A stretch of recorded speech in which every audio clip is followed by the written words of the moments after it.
안녕하세요. 매일 이곳에서 사연을 듣다가 이렇게 직접 글을 남기게 될 줄은 꿈에도 몰랐네요.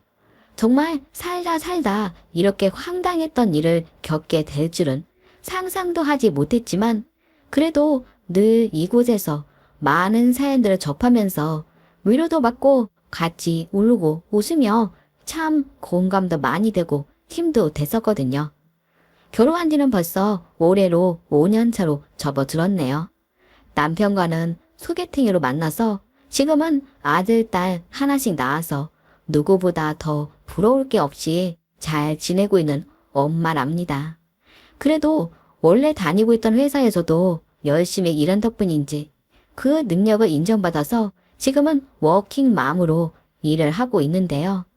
친정은 시골이지만 시댁은 그래도 저희 집과 가까워서 아이들의 어린이집 등원도 시켜주시고 늘 아이들을 정성껏 돌봐주시는 좋은 시부모님이 계셔서 그래도 어렵지 않게 일과 육아를 병행할 수 있어요. 물론 작지만은 그래도 매달 용돈은 꼬박꼬박 섭섭지 않게 챙겨드리고 있기도 하고요. 그런데 이렇게 손주들도 잘 챙겨주시고 며느리 힘들까봐 가끔 저녁도 챙겨주고 가시는 시어머니와 불화가 생긴 거는 어느 날이었습니다.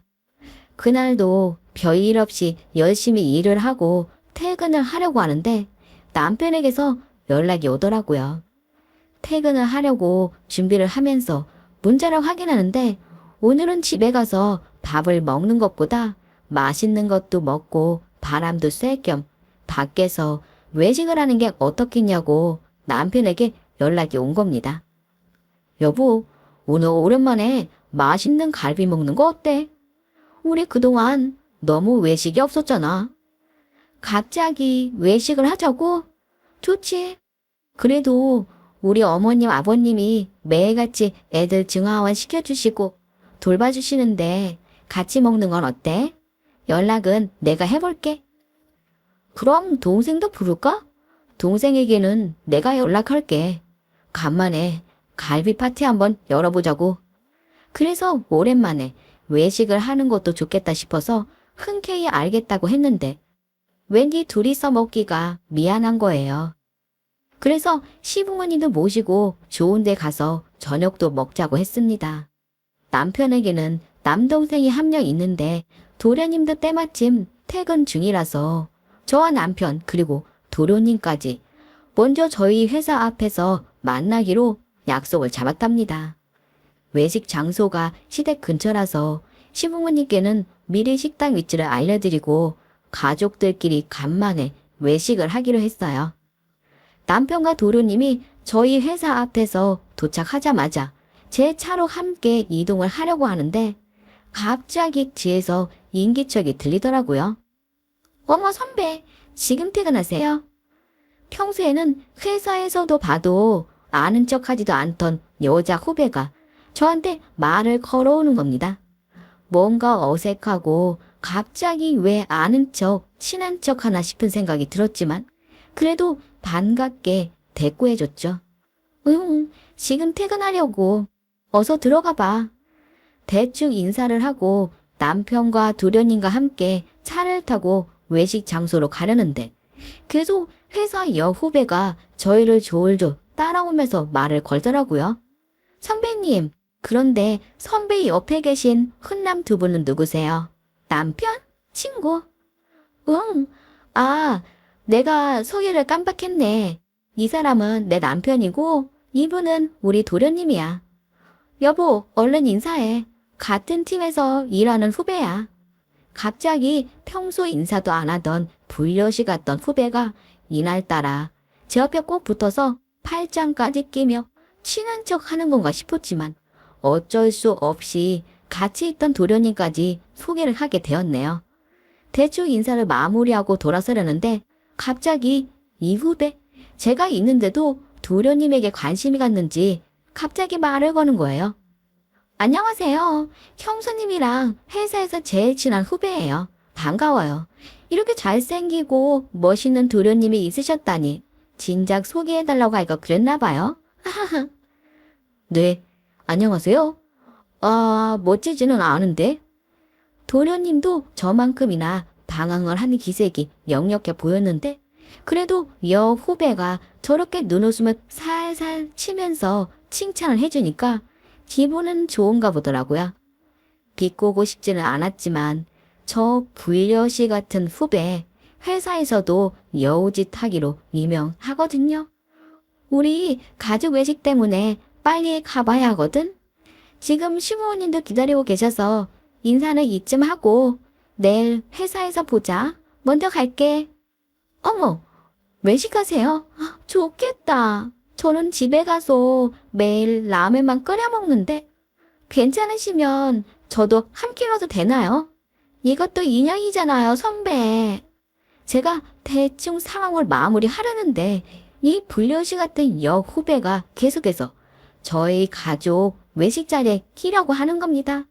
대체 왜 이러나 싶었는데 이미 후배의 눈은 우리 도련님한테 가 있었어요. 속으로 저 불려시 같은 기집애한테 착한 도련님을 빼앗길 수 없겠다 싶은 생각에 같이 가는 건 어렵다고 이야기하려고 했지만 혼자 집에 가서 라면 먹는다는 이야기에 착한 남편과 도련님까지도 흔쾌히 같이 먹으러 가자고 동의한 거였죠. 참 황당하고 갑자기 나타나서는 남의 가족 외식에 이려고 하는 여우배가 짜증났지만 이렇게 회사 앞에서 시간을 질질 끌다가는 어머님 아버님이 저녁도 못 드시고 저희를 기다리실 것 같았어요. 그래서 어쩔 수 없이 불려시 같은 후배와 함께 시부모님까지 모시고 식사를 하러 갔습니다. 그런데 외식할 때의 후배의 모습은 더 과간이었어요. 갑자기 저희 시부모님 옆자리에 앉아서 계속 쌈도 싸주고 도련이가 잘해보고 싶다며 적극적으로 돌변하면서 있는 여우짓은 다 하는 겁니다. 고기는 다 제가 굽고 있는데 저희 시부모님 옆에 달라붙어서 난생 처음 보는 여우짓은 다 하고 있는 거였죠. 그런데 어머님, 아버님의 대답은 더 과간이었어요. 요즘 젊은 사람들 같지 않고 싹싹하니 좋네. 요즘에는 꼭 남자가 프로포즈 하라는 법은 없잖아. 우리 둘째 아들 복 받았네, 복 받았어. 만난 지 30분 만에 저희 회사 후배가 마음에 들었는지 시부모님을 연달아서 둘째 아들도 장가가던 거 아니냐며 싱글벙글해 하셨고 그 후배는 얄밉게도 제가 보는 앞에서만 알 수 없는 미소를 씩 짓고 말더라고요. 대체 얼굴에 철판을 깔아도 유분수지. 왜 저러나 싶었지만 어쩌겠어요. 저렇게 대놓고 꼬리가 9개 달린 불효시처럼 여우짓을 하는데 안 넘어갈 사람이 어딨겠습니까? 다행히 막상 도련님은 조금 부담스러워하는 모습이 역력했지만 식사 자리에서 도련님의 직업을 듣더니 글쎄 이 후배가 하는 말과 행동이 더 과감해지는 겁니다. 도련님이 은행원으로 성실히 일하고 또 재테크를 워낙 열심히 해서 서울에 아파트도 한 채 있거든요. 제가 봐도 얼굴도 준수하고 재테크에만 관심이 많다 보니 아직 여자친구도 제대로 사귀어 본 적이 없어요. 항상 도련님을 보면서도 진짜 좋은 여자 만났으면 좋겠다 싶었는데 회사에서도 가장 소문이 안 좋기로 유명한 후배가 저렇게 딱 달라붙어 있으니 제가 얼마나 속상하겠어요. 식사 자리가 끝나고 후배가 그렇게 적극적으로 애정 공세도 하는데 도련님은 부끄러우신 건지 아니면은 관심이 없으신 건지 묵묵부답이더라고요. 차라리 잘됐다 싶어서 빨리 자리를 파하고 저는 그 후배를 떼어놓고 가족들만 데리고 잽싸게 집으로 왔습니다. 물론 다들 성인이다 보니 혹시라도 그 불려시가 우리 도련님에게 연락해서 여우짓을 하는 게 아닌가 궁금하기도 했지만 괜히 오지랖 넓은 형수처럼 보일 것 같아서 도련님에게는 더 이상 물어보지도 않았네요. 사실 궁금해도 물어보지 않았던 이유가 따로 있었습니다. 그렇게 저희 가족들 앞에서 저에게 친한 척을 하던 후배가 회사에서 저를 봤음에도 불구하고 인사도 안 하고 지나가더라고요. 물론 가끔 저에게 와서 도련님 정식으로 소개시켜달라고 뻔뻔하게 요구하기도 했지만 당연히 저는 들은 척 만척하면서 받아주지 않았고요. 아니, 선배 도련님 같이 잘생긴 가족분 있었으면서 왜 저한테 소개 안 해주셨어요? 그리고 저 요즘 다이어트 하는데 어제 따라가서 고기 억지로 먹느라 힘들었잖아요. 아니, 그러게 누가 따라오래. 그리고 도련님 딱 봐도 소개팅 받을 생각 없어 보이니까 꿈 깨셔. 회사에서는 아는 척도 안 하는 불효지 같은 후배가 저렇게 대놓고 뻔뻔하게 말을 하는 거 보니까 얄미워서 소개팅은 물론 도련님과 연결 자체도 절대 해주고 싶지 않더라고요.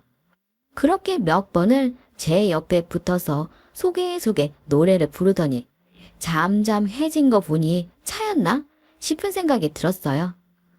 알아서들 하겠지 싶었는데 생각지도 못한 사고가 터지고야 만 것입니다. 남편에게 슬쩍 물어보니 도련님도 너무 적극적인 여자는 싫어서 몇 번 연락 오는 거, 후배 연락을 피하고 있다고 들었는데 글쎄 이 후배 저희 도련님과 결혼하려고 아예 작정을 했더라고요. 마지막으로 도련님에게 물건 줄 게 있다며 집 앞에서 만나자고 해놓고 술 잔뜩 먹이고 둘이서 밤에 사고를 치고야 만 것입니다. 그래서 그 불려씨는 임신이 됐고요.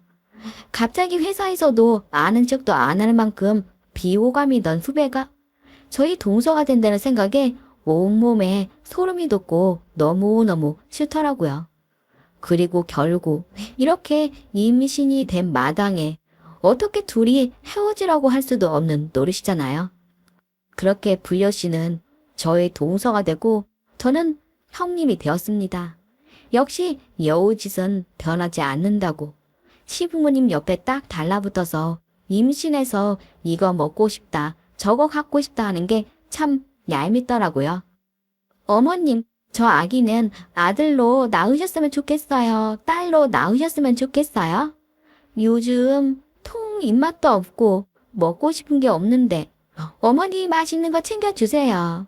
저는 어머님 밥이 세상에서 제일 맛있어요. 새아가는 말을 해도 참 예쁘게 하네. 그래, 뭐가 먹고 싶으니? 어제는 생선 구웠으니까 오늘은 갈비 해줄까? 어머님 좋아요. 저 어머님 갈비 세상에서 제일 좋아하잖아요. 벌써부터 없던 입맛이 돌아올 것 같은데요? 물론 어머님과 동서가 하는 대화를 보면 덜 문제가 없어 보이고 싹싹한 며느리로 보이겠지만 문제는 어머님이 잠시 같이 있지 않거나 잠깐 방에 들어가시면 이 불려시 동서의 표정과 행동이 싹 달라지는 겁니다. 뜨거운 불 앞에서 어머님 혼자 갈비찜부터 저녁상 차리시는 걸 볼 수가 없어서 저도 옆에서 돕느라 퇴근에 쉬지도 못했고요. 피곤해 죽겠는데 이거 먹고 싶다, 저거 먹고 싶다. 임신했다고 손 하나 까딱 안 하는 동서가 얄미울 뿐이었습니다. 정성껏 음식이 차려지고 가족들이 모여서 밥을 먹고 정리를 하려는데 어머님이 잠깐 전화를 받으러 간 사이 동서가 화장실로 달려가더라고요. 갑자기 입덧이 와서 그러는가 싶어서 등을 두들겨 쉬려고 저도 따라 들어갔어요. 근데 갑자기 동서가 이런 말을 하는 겁니다. 아, 더럽게 맛없네. 저딴 걸 음식이라고 차리는 거야. 그리고 무슨 갈비찜이야. 안 그래도 살쪄서 죽겠는데. 제가 따라 들어온 걸 몰랐던 건지 화장실 거울 뒤로 제가 있는 걸 보고 깜짝 놀라더라고요. 아니 형님이 왜 화장실까지 따라 들어오세요? 입덧 하는 줄 알고 도와주러 들어왔지.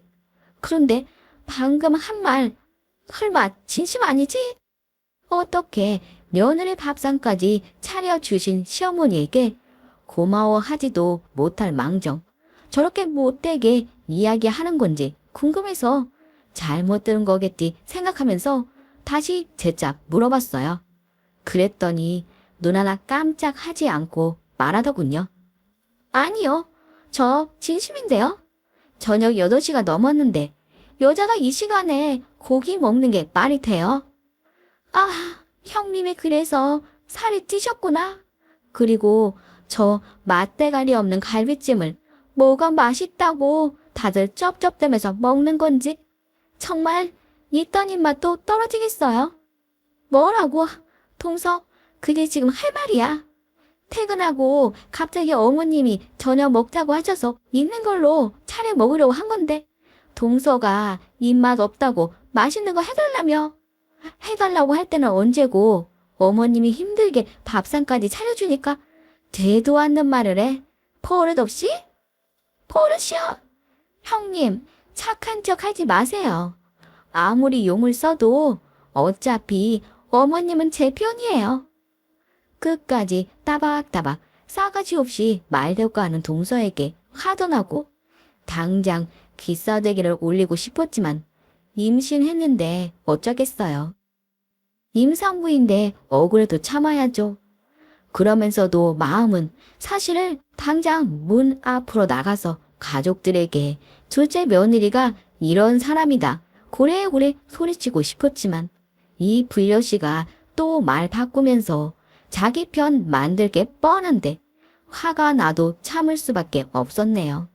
제가 할 수 있는 건 혼자 삭히는 게 전부였습니다.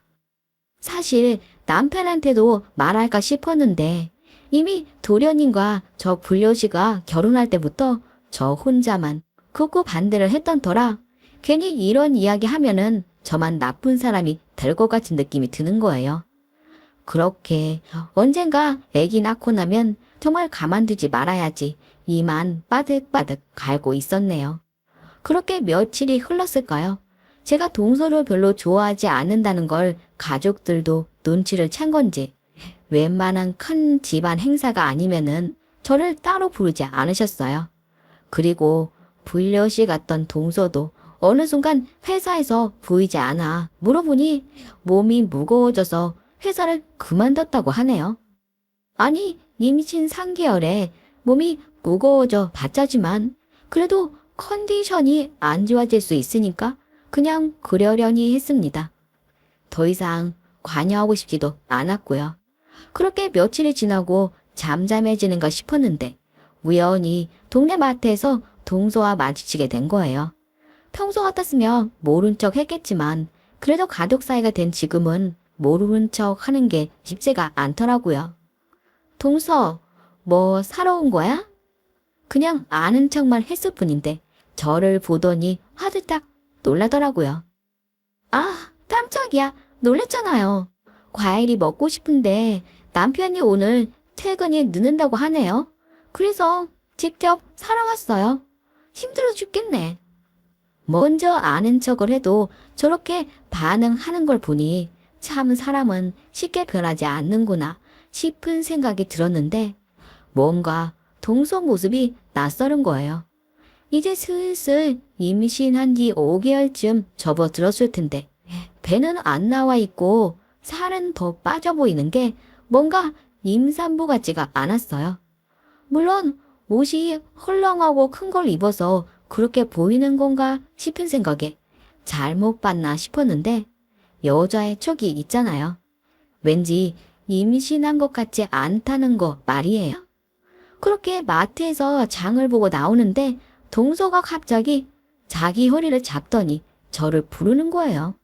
형님, 저 이것 좀 들어주세요. 무거워서 집까지 가져갈 수가 없어요. 산 거라고는 사과 몇 개랑 딸기인데 그게 뭐가 무거워? 꼴랑 검은 봉지에 사과 3개, 딸기, 그리고 과자 몇 개 샀으면서 무겁다고 징징거리는 동서가 이해가 되지 않았어요. 심지어 저는 그날 남편이 감자탕이 먹고 싶다고 해서 돼지 등뼈까지 사서 평소보다 장바구니가 무거워 죽겠는데 동서가 산 과일까지 들 힘이 없었어요. 그러면서도 혼자 땀 닦는 척 하면서 온갖 힘든 척을 하니까 그냥 모르는 척 지나갈 수도 없었습니다. 그래서 어쩔 수 없이 과일 바구니에 돼지 등뼈까지 무겁게 들고서 동서 집으로 향했어요. 현관에 장바구니만 내려놓고 저도 가려고 하는데 자기도 일만의 양심은 하나 남아 있었는지 들어와서 차 한잔 하고 가라 하더군요. 솔직히 같이 있기 싫을 만큼 얄미웠지만 그래도 차 한잔 처음으로 대접한다는데 거부하는 것도 아닌 것 같다 싶어서 같이 차를 마셨네요. 형님, 저 태교 여행으로 하와이 가려는데 갈 만한 맛집 좀 추천해 주세요. 응? 갑자기 하와이? 그리고 임신했는데 너무 멀리까지 가는 거 아니야. 홀몸도 아닌데 장시간 비행기 타면 위험해. 그냥 가까운 데 가지 그래? 국내 좋은 데도 많잖아. 아니, 형님 신혼여행 하와이 가셨다면서요.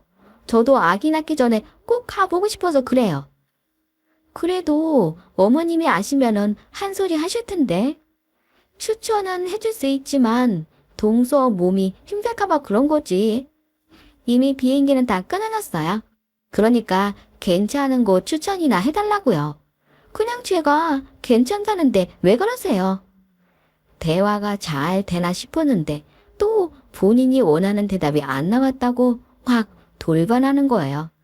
진짜 또라이인가 싶은 생각이 들었지만 꼭꼭 참았어요.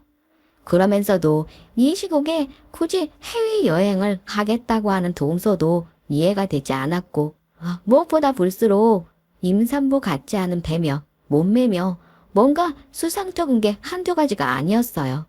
그래서 잠깐 동서가 차를 마실 때 저는 옷방으로 살짝 들어가 봤는데 화려한 원피스부터 몸에 달라붙는 옷까지 임산부들이라면은 절대 입을 수 없는 옷들로 가득하더라고요. 이건 100% 임신한 게 아닌가 싶은 생각이 들면서 화장실에서 나온 동서에게 물어봤어요. 그런데 동서, 진짜 임신한 거 맞아. 아무리 봐도 임산부 같아 보이지 않아서 그래.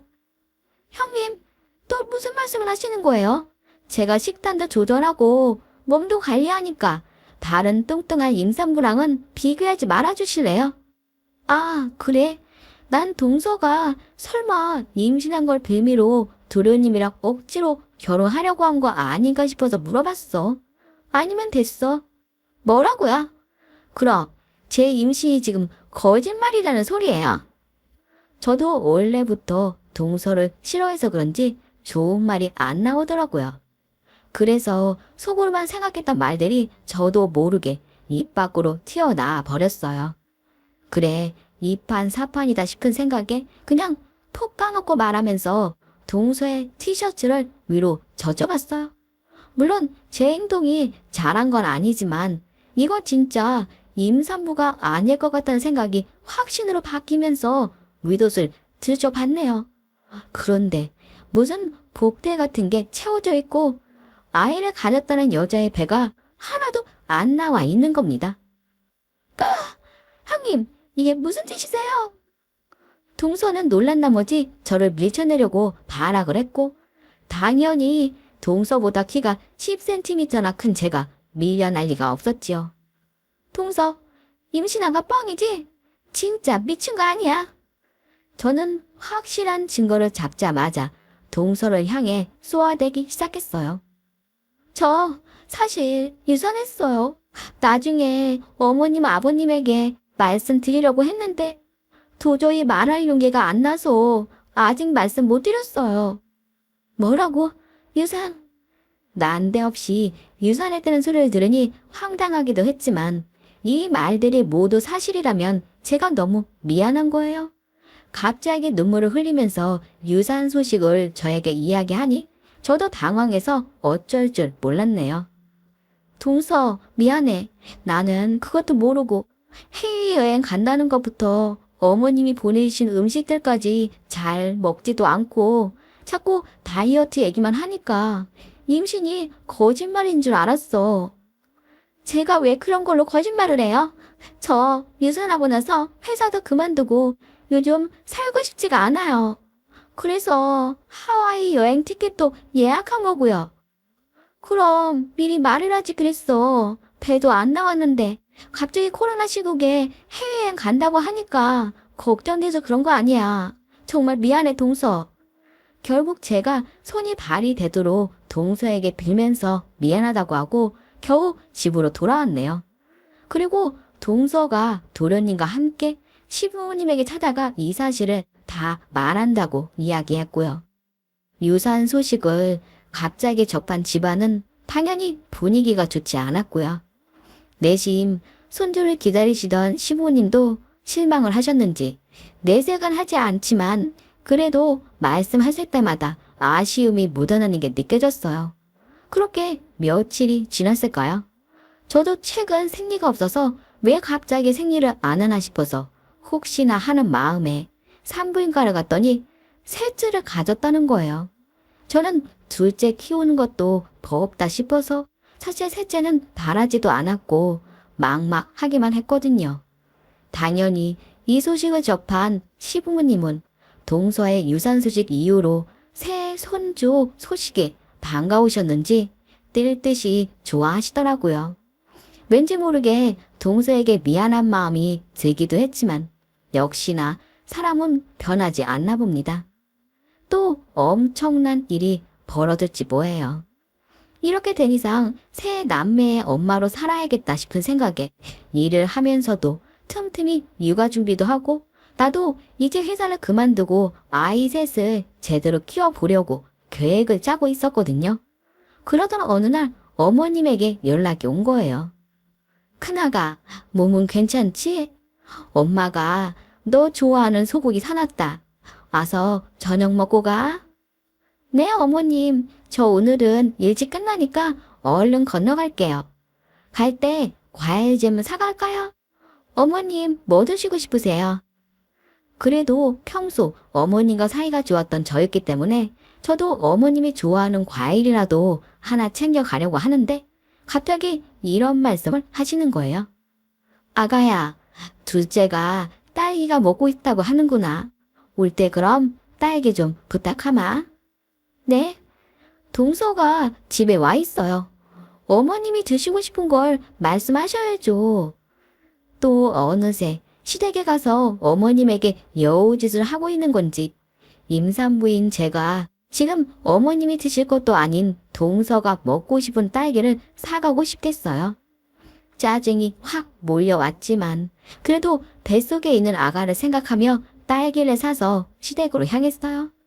어머님이 정성껏 차려준 밥을 먹고 과일을 먹으려는데 갑자기 저만 작은 방으로 부으시더니 이런 말씀을 하시는 거예요. 저는 이 말을 듣고 놀라서 정말 기절하는 줄 알았어요. 지금부터 내가 하는 말 너무 서운하게 생각하지 말거라. 둘째 며느리가 이번에 유산을 했잖니. 몇 번을 노력해도 아기도 안 생기고 또 며느리 말로는 우리 아들이 얼마 전 병원에서 검사를 받았는데 정자수가 많지가 않다고 하더구나. 그래서 다시 임신되기가 힘든 모양인가 보구나. 그래서 말인데 네 뱃속의 아기 동서가 키우면 어떨까 싶다. 저는 어머님 이야기를 듣고 나서 두 귀를 의심했어요. 어머님, 그게 무슨 말씀이세요? 말한 그대로다. 지금 너는 일까지 하느라 둘째 키우는 것도 버거워 보이는데 셋째한테는 온전히 사랑을 못 줄 수도 있지 않니? 예전에는 가족끼리 서로 아기도 못 낳고 하면은 더 잘 키워달라고 다른 집으로 보내기도 했었어. 다 태어날 아기 잘 되라고 하는 말이니 너무 섭섭해하지 말거라. 어머님, 그게 무슨 말씀이세요? 동서 아직 저보다 훨씬 젊고 요즘 같은 세상에 누가 자기 아이를 다른 가족한테 넘겨요? 절대 안 돼요. 어머님 말씀을 듣고 눈물이 왈칵 쏟아지려 했지만 여기서 울어버리면 제 자신이 너무 나약해져 버릴 것 같아서 그냥 그 자리를 박차고 일어났어요. 그리고 남편을 데리고 집으로 돌아왔네요. 여보, 어머님이 뭘 하시는 줄 알아? 셋째를 동서에게 넘기래. 이게 말이 돼. 뭐? 그게 무슨 말이야? 우리 아기를 왜 그쪽에다 넘겨? 아기가 불곤이야? 동서가 어머님을 어떻게 구워 삶았는지 내가 알던 어머님이 아니야. 진짜 미쳤어. 저는 집에 와서 아무리 생각해봐도 이건 아니다 싶어서 바로 동서 집으로 달려갔어요. 문을 열자마자 머리채를 잡고 싶었지만 지금은 제가 홀몸도 아니니 일단 참자 싶었네요. 그리고 대체 어머님에게 무슨 말을 한 건지 동서에게 따져 물었어요. 동서, 우리 셋째 동서가 키우겠다고 한 거 자기 아이디어지? 그러자 눈 하나 깜짝하지 않고 동서가 말을 하더군요. 네, 어차피 지금 둘째 키우는 것도 제대로 못 하시잖아요. 그래서 셋째 제가 키울까 하는데 서로 좋은 거 아니에요? 동서, 미쳤어. 내 아이는 내가 키우는 게 맞지. 무슨 미친 소리야.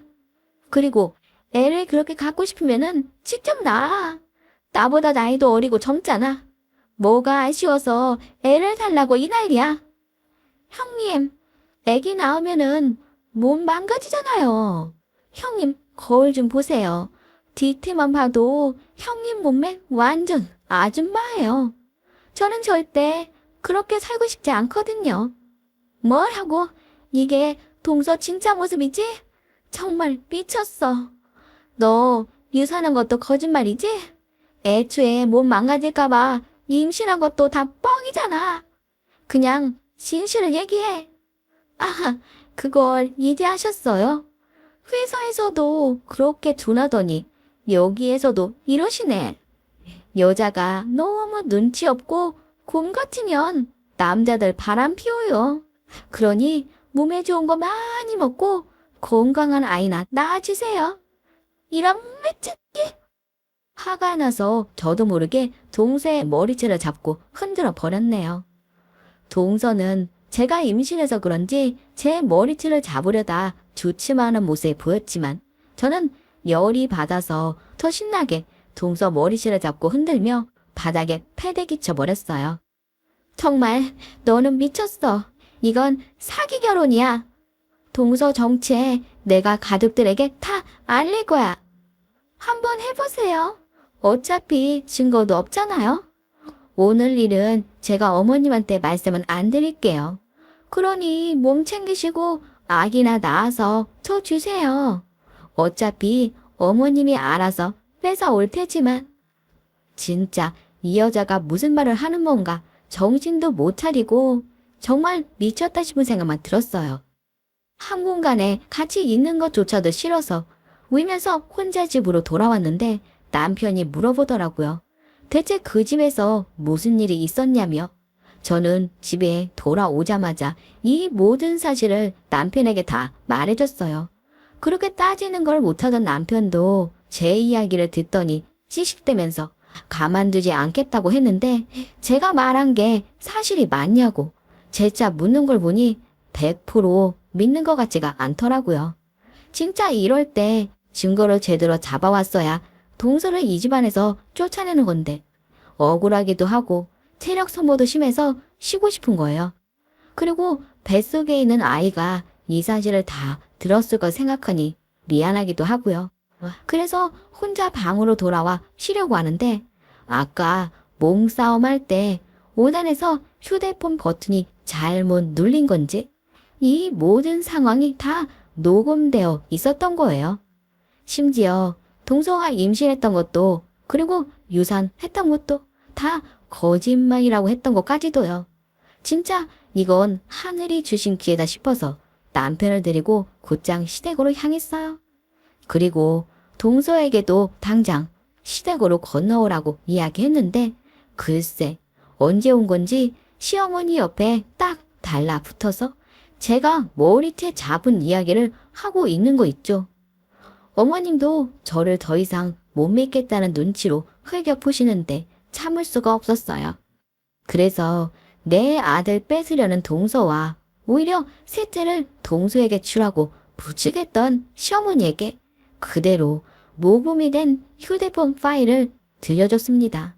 결국 가족들 앞에서 이 녹음본을 트자마자 동서의 모든 비밀을 알고 나서야 다들 경악하고 마는데 그날은 집안이 풍비박산이 나는 날이었어요.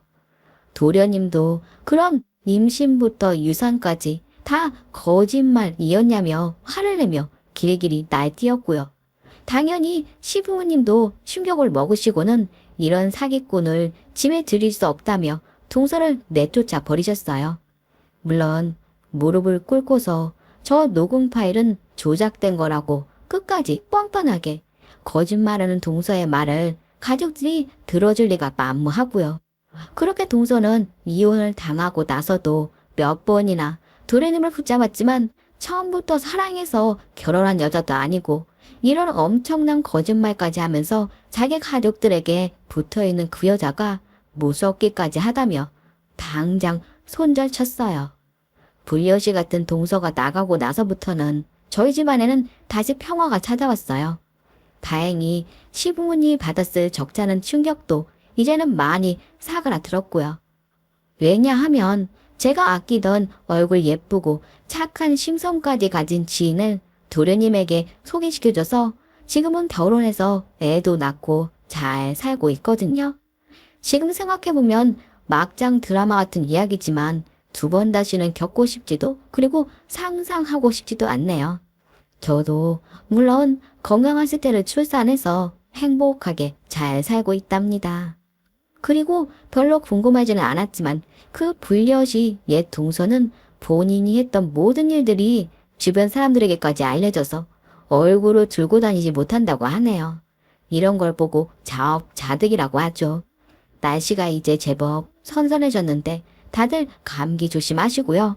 끝으로 제 긴 사연 읽어주신 많은 분들에게 감사의 인사 전하면서 이만 마칠게요. 다들 건강하세요. 안녕하세요. 저는 올해로 80입니다. 적적하게 혼자 삽니다.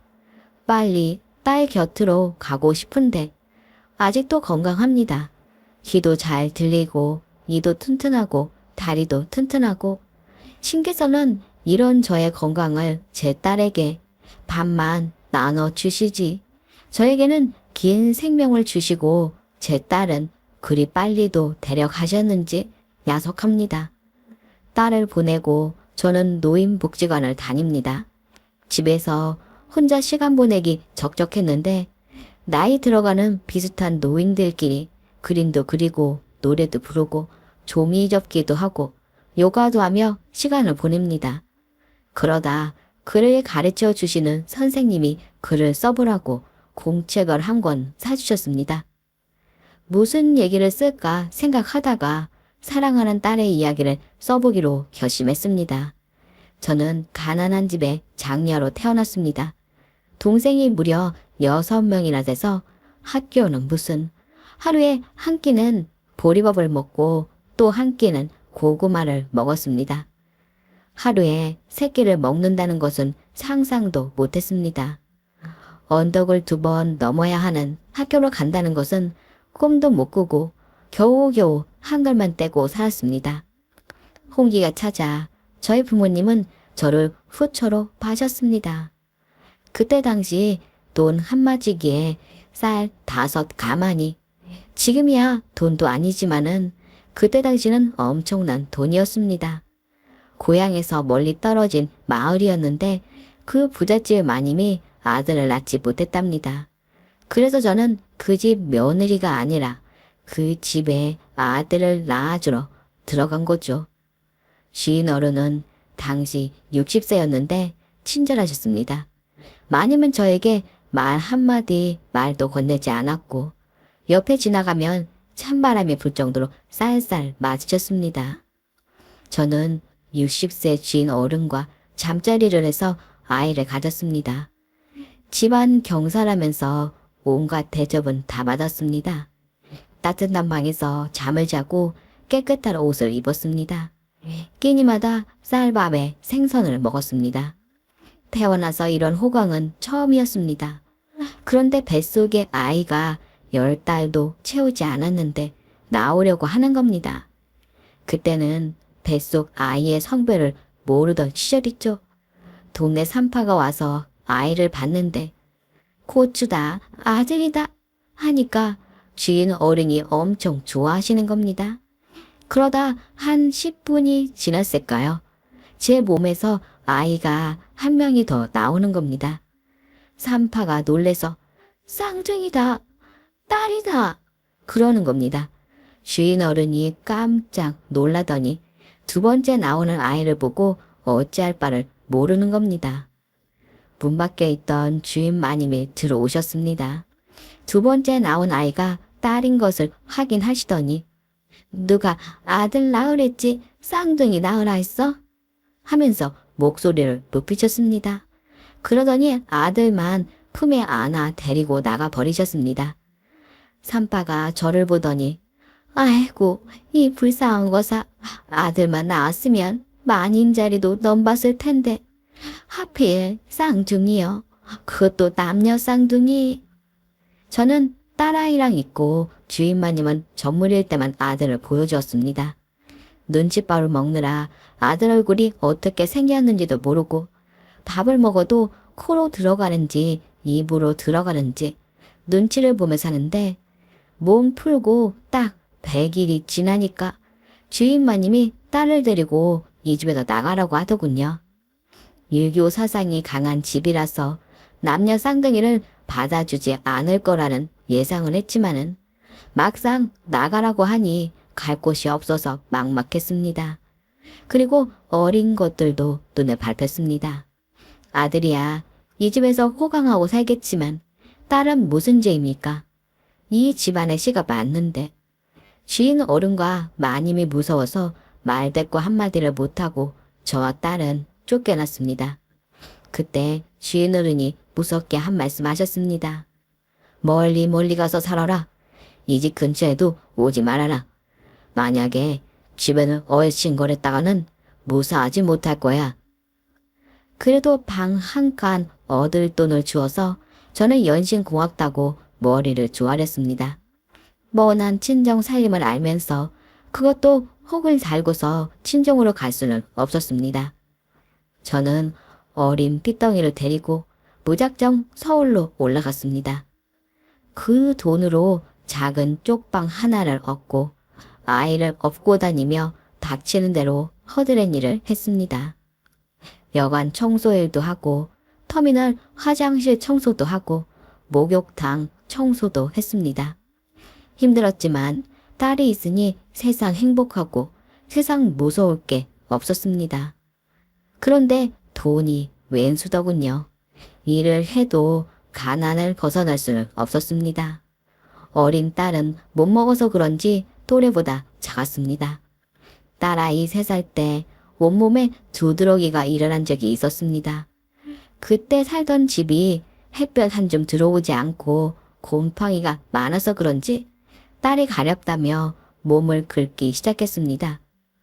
그때는 의료보험도 없던 시절이라서 병원비가 비싸서 병원 근처에도 갈 수가 없었습니다. 엄마, 몸이 가려워. 딸아이가 늘 손으로 몸을 긁었지만 제가 해줄 수 있는 건 없었습니다. 너무 긁어서 피가 나면 도리어 저는 화를 냈습니다.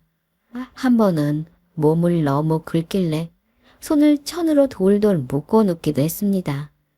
그러던 차에 동네 어르신 한 분이 딸아이를 보더니 감잎물에 목욕을 시키라고 하더군요.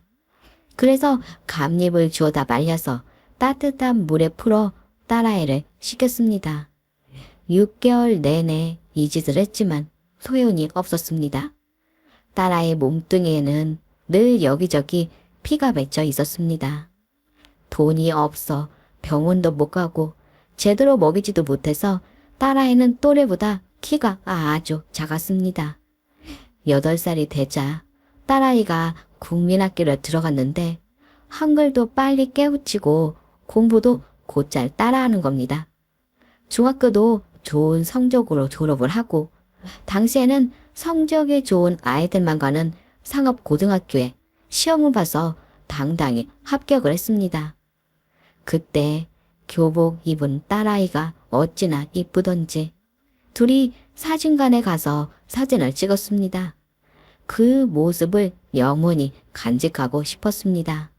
저는 아직도 이 사진을 가슴에 품고 삽니다. 딸아이는 고등학교 3학년 내내 반에서 1등을 놓치지 않았습니다. 은행에 취직시험을 봤는데 성적은 1등이었습니다. 그런데 키가 140cm로 너무 작아서 면접에서 떨어지고 말았습니다.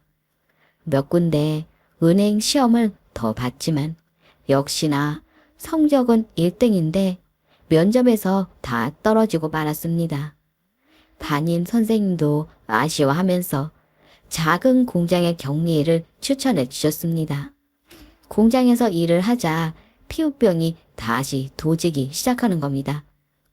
딸아이가 회사에 다니니 의료보험 카드가 나와서 피부과 진료를 받을 수는 있었지만 병원을 다닐 때는 좋아지지만 약이 떨어지면 다시 피부가 가렵고 부어오르는 겁니다.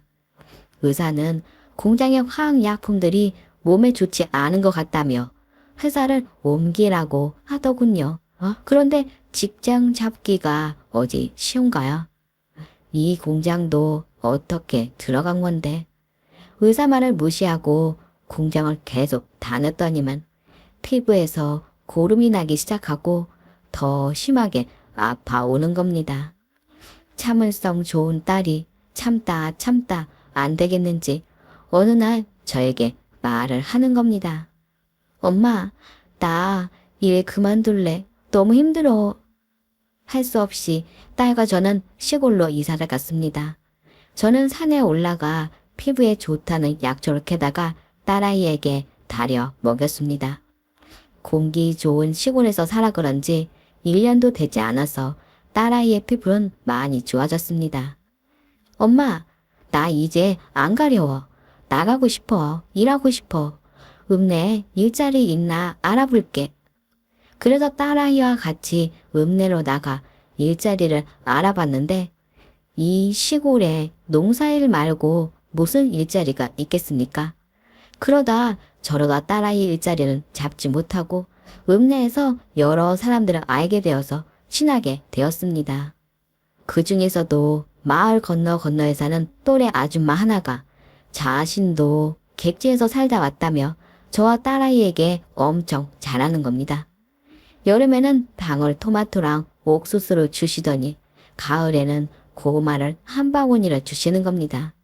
한 번은 집에 전기가 고장이 났는데 아들이 와서는 뚝딱 고쳐주는 겁니다. 겨울에는 수도관이 깨졌는데 그것도 그 집 아들이 와서는 뚝딱 고쳐주는 겁니다. 어찌나 고맙고 감사하던지요. 어느 날 이 아줌마가 그러는 겁니다. 저랑 사돈을 맺자고요. 일가 친척 없는 처지도 비슷하고 사는 것도 비슷하고 그동안 우리 딸아이를 참하게 봤다면서 홍기가 찬 아들과 짝을 지어주자고요. 아들은 공업고등학교를 졸업하고 전기기능사 자격증도 있고 읍내에 사무실을 내서 전기공사를 하고 다닙니다. 일전에 저희 집 전기도 고쳐주고 수도관도 고쳐주러 왔을 때 사실 저도 눈여겨 봐두었습니다. 딸아이도 이제 어엿한 처녀가 다 됐고 모르는 사람보다는 그래도 안면 있고 친절한 이 집 아들이 좋을 것 같아서 둘이 한번 만나보라고 허락을 했죠. 집에 일하러 왔을 때는 건성으로 봤는데 정장을 입고 번듯하게 차려입으니 인물도 좋고 키도 크고 덩치도 좋더라고요. 기술이 있어서 먹고 사는 데는 문제가 없을 것 같아서 사돈을 맺자고 약속을 했습니다. 무엇보다도 둘이 싫은 눈치는 아니었습니다. 사돈 될 양반이 어찌나 저한테 잘하던지 콩 한 쪽만 있어도 저에게 주는 겁니다. 부담스러웠지만 한편으로는 든든했습니다. 내 편이 생긴 것 같고 가족이 생긴 것 같아서 좋았습니다. 객지 생활하면서 저에게 이렇게 선심을 베풀어 주시는 분은 처음이었습니다. 늘 딸과 저 둘만 살다가 두 식구가 늘었으니 이제 딸도 나도 외롭지 않겠구나.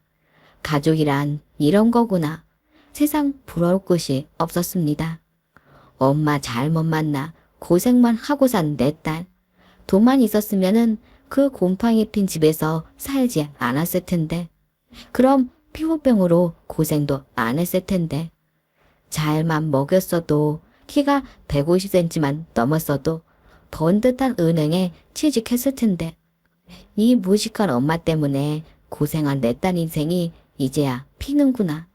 저는 속으로 너무 좋았습니다. 무엇보다도 이웃에 사니 자주 볼 수 있어서 더더욱 좋았습니다.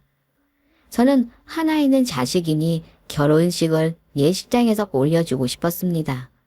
일평생 한 번 있을 일인데 하얀 웨딩드레스에 면사포를 씌워주고 싶었습니다. 읍내에 예식장을 알아보러 가자고 했더니만 사돈한다는 말이 돈지랄이에요. 다 형식적인 겁니다. 사진관에서 사진 찍고 소고기 구워 먹읍시다. 예식장에 쓸 돈은 모아서 우리 아들 건물 사줍시다. 사이 가게가 번듯하고 넓으면은 장모님도 얼마나 좋겠습니까? 그렇게 들으니 그 말도 맞는 것 같고, 어쨌든 한석고 사돈이 반대를 해서 할 수 없이 식은 올리지 않고 사돈과 사이와 저와 딸아이가 밥 먹는 걸로 결혼식을 대신했습니다. 잘 살아라, 잘 살아라. 딸아이 첫날 밤에 마음속으로 엄청 기도를 했습니다. 그런데 이 주책 맞은 엄마는 잠들 때도 딸이 보고 싶고 잠들기 전에도 딸이 보고 싶은 겁니다. 딸 집이 가까우니 날마다 볼 수 있겠구나 생각을 했는데 막상 결혼을 하고 나니 걸어서 30분인데도 사돈과 사이 눈치가 보여서 자주 못 가겠더라고요. 결혼하고 한 달에 한 번, 그러다 한 달에 두어 번 보다가 그 다음 달부터는 서너 달에 한 번 얼굴을 볼까 말까였습니다. 사랑을 받으며 잘 살겠지. 무소식이 희소식이다. 그렇게 생각하다가도 내 속으로 낳은 딸이 이렇게 무심한 년인 줄은 몰랐네 하고는 딸아이를 원망하기까지 했습니다. 읍내 장날에는 하루 종일 장을 돌아다녔습니다. 딸이랑 사위 오면 얼굴 보려고요. 그런데 코빼기도 안 보이는 겁니다. 딸아이가 나에게 뭔가를 감추는 것 같기도 하고 일부러 얼굴도 잘 보여주지 않는 것 같고 이상하다 이상하다 속으로만 생각을 하는데 한 번은 꿈자리가 너무 좋지 않은 겁니다. 꿈속에서 딸아이가 어찌나 울던지 아침에 잠자리에서 눈을 뜨자마자 나도 모르게 발걸음이 딸아이 마을로 가고 있었습니다. 오늘은 기어코 멀리서라도 딸아이를 봐야겠다. 오늘은 꼭 봐야겠다 생각을 했죠. 딸아이 집 담장에서 한참을 기다렸습니다. 몇 시간이 흐른 것 같은데 집안에서는 아무 소리도 들리지 않는 겁니다. 이사를 갔나 여행을 갔나 별의별 생각을 다 했습니다. 걱정이 태산 같은데 어느덧 뉘엿뉘엿 해가 지더라고요. 문을 두드려 보기도 실례인 것 같고 오늘은 날이 아니다 싶어서 뒤돌아섰죠. 다리가 너무 아파서 버스를 타고 가야겠다 싶어서 버스를 타려고 정류장에 앉아 있는데 동네 사람들이 수웅거리는 소리를 들었습니다. 어째 잘생기고 허우대 멀쩡한 놈이 술만 마시면 마누라한테 소치가물해. 어제도 개 잡듯이 잡던데 밤에 시끄러워서 원 동네 떠내려가는 줄 알았어. 그 엄마가 문제예요. 아들이 그러면 못하게 말려야지. 가만 두니까 아들 버리장머리가 더 나빠지는 거요. 그러다 며느리 죽겠어. 그렇게 말이요. 첫 번째 마누라도 그래서 이혼한 거 아니여. 둘째 각시는 몸이 약해 보이던디 불쌍해서 원. 그 말을 듣는 순간 내 딸에 한 느낌이 확 왔습니다. 그 길로 딸아이 집으로 다짜고짜 들어가 문을 발로 뻥 차고 들어갔습니다. 사돈이라는 여자가 나를 보더니 깜짝 놀라더라고요. 그러면서 실실 웃더니만 사돈 웬일이에요? 이 시간에. 그러는 겁니다. 신발을 신은 채로 마루로 올라가 딸아이의 방문을 열었더니 세상에나 딸아이가 만신창이가 되어 누워 있었습니다. 아가, 이게 무슨 일이냐? 눈 두덩이가 부어오르고 멍이 들어서 까맸습니다.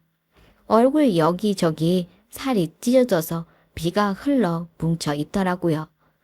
딸이 저를 보고 눈물을 흘렸습니다. 엄마, 이게 대체 뭔 일이냐? 가자, 집에 가자. 사돈이 들어와서는 사돈, 지금 무슨 소리를 하는 겁니까? 내 며느리를 데려간다고요? 미안하다는 소리 한마디를 안 하고는 자기 며느리를 왜 데려가냐고 소리를 지르는 겁니다. 이날 평생 살면서 남에게 큰 소리 한번 쳐본 일 없는 제가 소리를 질렀습니다. 사돈 좋아하시네, 이 사기꾼들아. 내가 동네 사람들한테 다 듣고 올 길이다. 처음도 아니고 최은이라고. 아무리 무식하고 가늘하다고 사람을 속여? 이 천벌을 받을 위인들아. 억울하고 분해서 심장이 터져 버릴 것 같았습니다. 부랴부랴 딸아이를 부축해서 데리고 나가려는데 얼마나 몸이 엉망이 됐는지 딸이 걸음을 제대로 못 걷는 겁니다. 사돈이 제 몸을 잡아당기면서 내 며느리 못 준다. 내 며느리 못 준다. 하는 겁니다. 저도 가만 있을 수만은 없었습니다. 당신이 사람이야. 아들이 며느리를 이 모양 만들어 놓은 걸 알면은 반 죽여서라도 버르장머리를 고쳐놔야지. 지 자식 아니라고 이렇게 놔둬? 네가 사람이냐? 남이 눈에 눈물 빼면은 네 눈에서는 피눈물이 나는 거야. 이 못된 인간아. 그랬더니만 그 여자 하는 말이 맞을 짓을 하니까 그런 거 아닙니까? 그러는 겁니다. 맞을 짓을 모르는데 돌린 입으로 말해보소. 내 딸이 대체 무슨 맞을 짓을 했습니까? 제가 사납게 달려들자 사돈은 아무 소리도 못하더라고요. 결혼식 안 한다고 할 때부터 내가 알아봤어야 하는데 재혼이란 거 내가 알까 봐서 날 속였어. 같은 처지에 의지 아니는 못할 망정 거짓말을 합니까? 이 몹쓸 인간들아. 사람이 어떻게 사람을 이 지옥을 만들어놔? 그것도 지 마누라래. 내가 속이 터져서 말을 하는데 뒤에 사이라는 작자가 와서 서 있더군요. 저는 부축하고 있던 딸아이를 바닥에 놓고 사이 앞으로 갔습니다. 사이란 놈의 뺨을 사정없이 있는 힘을 다해 때렸습니다. 이 사이라는 작자는 죄송하다는 말 한마디를 안 하고는 멀뚱히 서 있는 겁니다. 에헤라, 이 못된 인간아. 저 작고 불쌍하거던데 저러고 싶든. 이 쌍놈의 새끼야. 걔만도 못한 자식아. 마음 같아서는 죽여버리고 싶었습니다. 사돈이 사이에게 용서를 빌라고 하더군요. 그때서야 이 사이라는 놈이 무릎을 꿇는 겁니다. 이렇게 생각이 없는 인간인 줄은 정말 몰랐습니다. 죄송합니다. 어머니 다시는 안 그럴게요. 한 번만 용서해 주십시오. 내가 시이지. 속은 내가 진이야. 미쳤다고 내가 니들 용서하냐? 내가 죽어서도 니들 용서 못한다. 이 천벌을 받은 인간들아. 그러자 사돈도 옆에서 무릎을 꿇고는 얘가 평소에는 지 마누라한테 엄청 잘하는데 술만 마시면 그럽니다. 결혼하고 처음 그랬으니 한 번만 넘어갑시다 사돈. 다시는 내가 못 그러게 술은 입도 안 대게 할 테니까 사돈. 하면서 제 손을 잡는 겁니다. 인간도 아닌 것들과는 더 이상 말도 섞기 싫어서 두말할 것도 없이 손을 뿌리치고 저는 딸아이를 부축해서 그 더러운 집을 나왔습니다. 사돈이라는 작자가 문 밖까지 나와서 미안하다고 빌었지만 어림없었습니다. 불쌍한 내 딸. 엄마가 미안하다. 너무 놀라서 제 다리도 휘청거리는데 저는 딸을 부축해서 집으로 왔습니다. 서류상 이혼을 해야 하는데 그것도 제 맘대로 되지 않더라고요. 남편 쪽에서 동의를 하고 이혼 서류에 도장을 찍지 않으면 안 되는 거더군요. 남편한테 몹쓸 짓을 당할 때 사진을 찍어 놓던가 해야 했는데 아무런 증거를 놔두지 않은 겁니다. 법적으로 찢어 놓아야 제가 두 다리를 펴고 살 것 같은데 경찰서도 쫓아다니고 면사무소도 쫓아다니고 이런저런 방법들을 알아보고 다니는데도 뾰족한 수가 없었습니다. 어찌 해야 할지 마음 같아서는 감옥에 쳐 넣어버리고 싶지만 제가 무식해서 아는 게 없어서 그것도 쉽지가 않더라고요. 그날 제가 딸아이를 데리고 나온 날 바로 경찰서에만 갔더라면, 아니 병원에 가서 치료를 받고 진단서만 받아놨어도 됐을 텐데 무식한 저 때문에 제 딸아이가 얼마나 고생인지 모르겠습니다. 그러던 차에 제가 아들을 낳았던 부잣집 마님이 저를 찾아온 겁니다. 마님은 다르더군요. 25년의 세월이 흘렀는데도 그대로 고우시더라고요. 마님이 제 손을 꼭 잡으시더니 그간 어떻게 연락 한 번도 없었냐면서 어떻게 사는지 늘 마음에 남았다면서 애석해 하는 것입니다. 그리고 아들은 잘 자랐다면서 사진도 보여주었습니다. 제가 아들을 낳았는지는 기억도 나지 않고 지금 제 눈앞에 누워있는 딸아이 걱정뿐이었습니다. 마님이 묻더군요. 딸아이가 어디가 아픈가? 그래서 그간의 사연들을 다 얘기를 했죠. 어찌나 제 삶이 불쌍했는지 마님도 눈물을 보이셨습니다. 그러다 마님이 그러시는 겁니다. 단도직입적으로 말함세, 내가 자네를 찾은 건 이유가 있어서네. 내 아들이 급성 골수성 백혈병이래. 골수 이식만 하면 살 수 있다는데 골수가 아무하고나 많은 게 아니라 맞는 사람이 있는데 그게 가족일 확률이 높다네. 내 아들하고 자네하고 자네 딸은 피가 섞이질 않았나. 골수가 맞는지만 확인해 보세. 무슨 말인지 모르겠습니다. 그랬더니 마님이 다시 한번 천천히 쉽게 설명을 해주셨습니다. 이해를 하고 나니 어이가 없었습니다. 아이고 마님, 쫓아낼 때는 언제고 이제와 아쉬우니 정말 어이가 없습니다. 저 아이 지금 누워있는 거 안 보이십니까? 아파 누워있는 저 여린 것한테 주사바늘을 꽂으라고요. 가십시오. 다시는 오지 마십시오. 저는 눈물을 흘리며 마님을 돌아앉아 버렸습니다.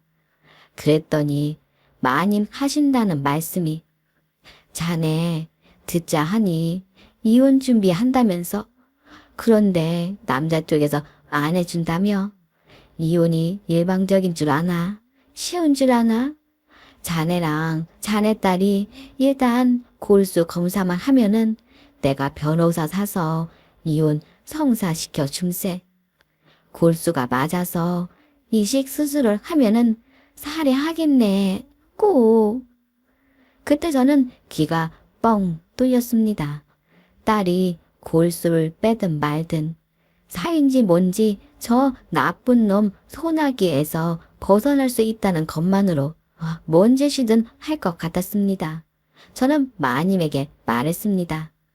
약속 지키시겠습니까? 딸아이야 제가 골수 검사를 하면은 이혼 시켜주시는 겁니까? 네, 체면이 있지. 한 입으로 두 말 하겠나? 어디서 그런 용기가 났는지 제가 마님께 제안을 했습니다.